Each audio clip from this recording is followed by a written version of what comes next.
please join me in welcoming the United States Senator from Montana and member of the U.S. Senate Armed Services Committee, Senator Tim Sheehy.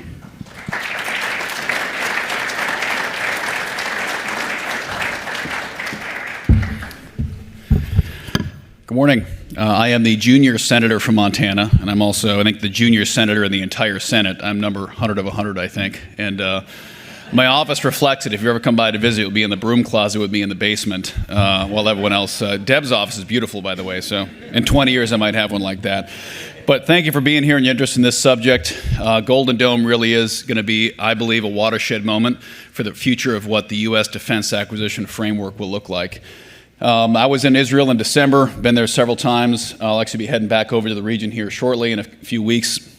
We all saw with incredible awe what the Iron Dome system could do. It protected Israel to a level that I don't think the designers could have even imagined it would be that effective, and it was, and thank God that it was.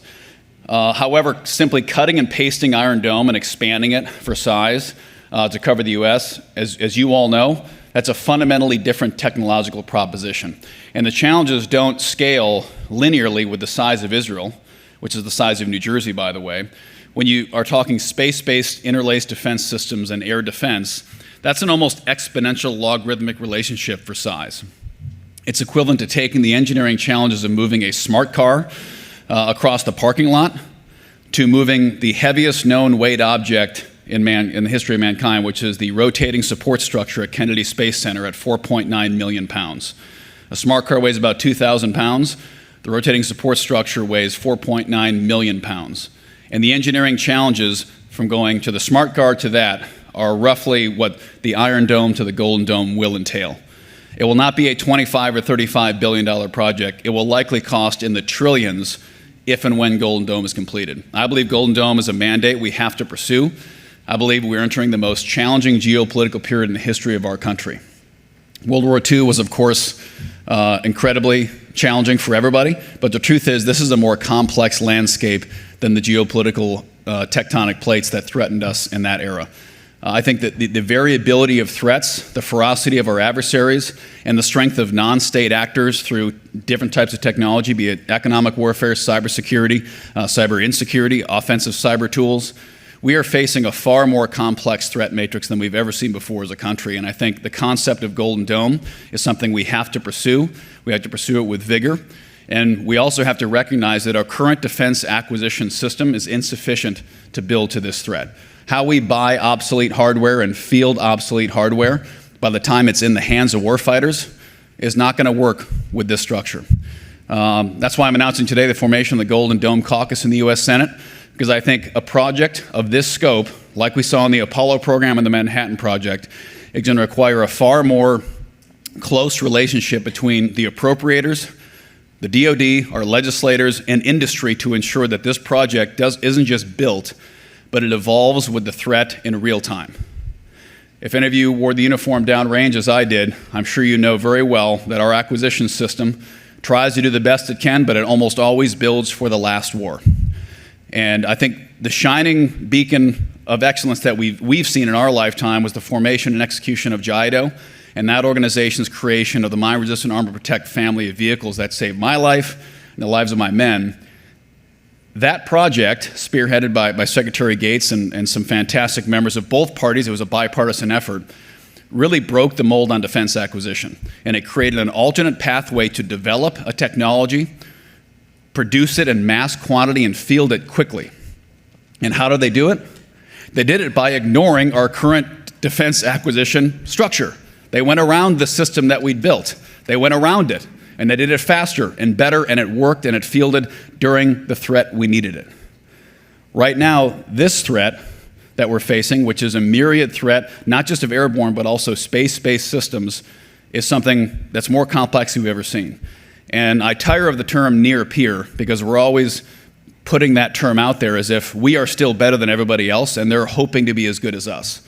We have to stop using that terminology, because we are in a peer-to-peer fight, and in many cases, the peer is better than we are. India, Pakistan, if we have not been paying close attention to that, I encourage you to read the reports. There's plenty of out there open source that The face-off in the air between India and Pakistan, which is basically all beyond visual line of sight, all BVR engagements air-to-air.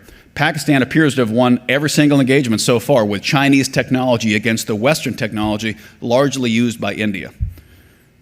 That's not good news for us or anybody else who is our friend. We have to recognize it's not a near-peer conflict. We are going to be in a peer-to-peer conflict and potentially a conflict where we don't have the same level of technology as our adversaries. In hypersonics, we are behind. In offensive cyber, we are behind. In 67 of the most critical technologies currently that will determine economic and security dominance in the 21st century, America is behind China in 67 of those technologies. So a near-peer fight is not what we will be facing. We will be facing a peer-to-peer fight. And it's not just technology, it's also the ability to make things quickly. As we're seeing in the Ukraine-Russia war, Russia can make things about 10 times faster than we can for 10% the cost. That means bullets, bombs, trucks, tanks, and everything you need to fight a long, protracted ground war. So I think it's time for the wake-up call for America, for our defense industry, for those of us in uniform and those of us who serve on the Hill.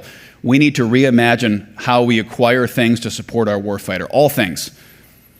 Software, subscription-based defense services, leasing of systems so we can upgrade them in real time, bringing non-standard defense contractors in to ensure that as we buy systems and upgrade them, they are upgrading at the pace of the threat. They're not upgrading at the pace of whenever we have arranged a test show, whenever our recent PowerPoint compliance training happens, or whenever the budget cycle, which we always fail to get done on time, hits. We need to evolve with the pace of the threat. And that is something our adversaries have the ability to do that we do not. And when it comes to Golden Dome and the engineering challenges that will be inherent in it, which I believe we have to pursue it, those challenges are going to evolve on a day-to-day basis, and we have to be able to evolve with that threat. So that's going to require a far closer and real-time relationship between the appropriators and legislators, between DoD, between the administration, and of course between industry. And I think it's time we bring industry more to the table in all aspects of defense acquisition, because having this Chinese wall that separates what the DoD thinks it needs and what industry wants to provide, and not having an organic relationship that's allowed a feedback loop from the customer to the provider, is creating a siloing of innovation and a siloing of growth that we are now grappling with. We're seeing it in our inability to build ships. We're seeing it in our inability to field hypersonics that are competitive on the world stage. And I think Golden Dome, not only will it create a critical capability to protect America and our allies, it will also help pioneer a new acquisition paradigm that we desperately need. Right now, our acquisition paradigm is a vestige of the 1950s. We still operate in the same bureaucratic structure that has created so much sclerosis, we can't build the very simple systems that we need. So we need to evolve this paradigm, and Golden Dome will be that breaching tool to punch through and not only create a next generation capability, but also create a new framework for us to develop, field, and manufacture the defense systems of the future. I sure hope we don't have a World War III coming, and we'll do everything we can to avert it, but the reality is the sine waves of history show us that we are going to have another major conflict in the foreseeable future. And right now, our defense industrial base and our defense acquisition system are unable to meet that threat. And for too long, we've stumbled along in an old mid-20th century bureaucratic construct for buying things for our warfighter, and that's not going to work in the 21st century. China does not recognize the line between appropriations, between business, intel, government, non-government, public-private, separation of powers, checks and balances. They don't care about any of that, nor does Russia, nor does North Korea or Iran. And also, their data sharing around our capabilities and their materiel sharing now, to include people and soldiers, is a level which we haven't seen in 80 years. So it's not a near-peer confrontation, it's going to be a peer-to-peer confrontation, and Golden Dome will be not just a key piece of technology and capability to drive our victory in that fight, but it'll also give us a framework for which we can more effectively acquire the technologies our warfighters need and deserve. So I look forward to working with all of you. If you're part of industry, I'd say please be ready for a new era. We need industry to have a voice at the table. That's because that's where the innovation is going to happen. Government is not the home to innovation typically. There have been some exceptions throughout history, whether the Manhattan Project or Apollo program, where government may have been truly the center of excellence for cutting edge knowledge. That's just not the case anymore.